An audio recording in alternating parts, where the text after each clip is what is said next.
Dr. Kiran Bedi, you're asking, he's a history sheeter, he's a repeat offender, and the Samajwadi Party, Mr. Farooqi, cannot get away by saying that these are politically motivated cases because Raja Bhaiyya's record is known to every single person in this country. It's a question of principles, it's a question of promises. When someone like DP Yadav is left out before the elections by the same Akhilesh, and Raja Bhaiyya is brought in after the elections, people say those were only election promises. It's all going out of the window the moment he's taken power. This is a betrayal, Mr. Farooqi. No, it's not the betrayal. Let me tell you one thing. Who will decide that they are the criminals? Me and you or any Dr. Kiran Bedi is not going to decide about it. And what she is talking about the police, we know about the police very much. We know about how the police is working in this country. We know all these kind of things. Now, who is going to decide about whether he is a criminal or not? It will be the court. No, so why did you leave DP Yadav out? Answer that question. Why was DP Yadav left out on the same logic? No, it's not the same logic. How come? He has got a different track record. He was been prosecuted also. In some of the cases, he has been directly involved into the whole thing. Not as far as he is concerned, according to my knowledge, he is not yet been upheld by the court of law. I have over here a list of the charges against Raja Bhaiyya. 171H, illegal payments, you are talking about the charges. Rahul, you are talking about the charges only. Voluntary causing grievous hurt. Rahul, you are talking about the charges. DP Yadav was seeking a ticket because he hadn't been convicted. If he had been convicted, he couldn't have been seeking a ticket in any case. Kidnapping or abduction in order to murder dacoity. These, Mr. Farooqi, are very, very serious charges. As Kiran Bedi says, he's a repeat offender. Why is he in your cabinet? Change the laws.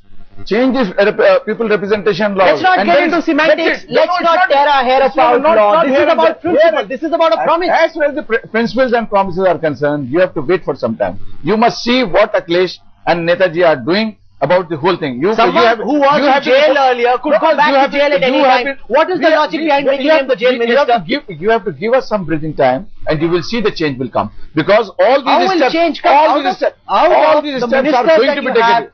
47 ministers have been inducted, 28 are facing criminal charges. Meenakshi Lekhi, does that hold out hope that this is the change that Samajwadi promised? Not only Samajwadi, it is the question in the whole political system. Which is what you promised to change, Mr. Farooqi. Which is what the definitely we are going to change it. So much voted for. You see, there are two aspects. One is the political aspect, the other is the legal lacuna.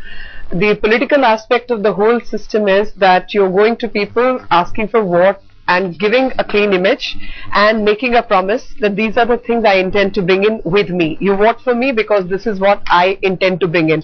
And that's where I think Akhilesh has failed.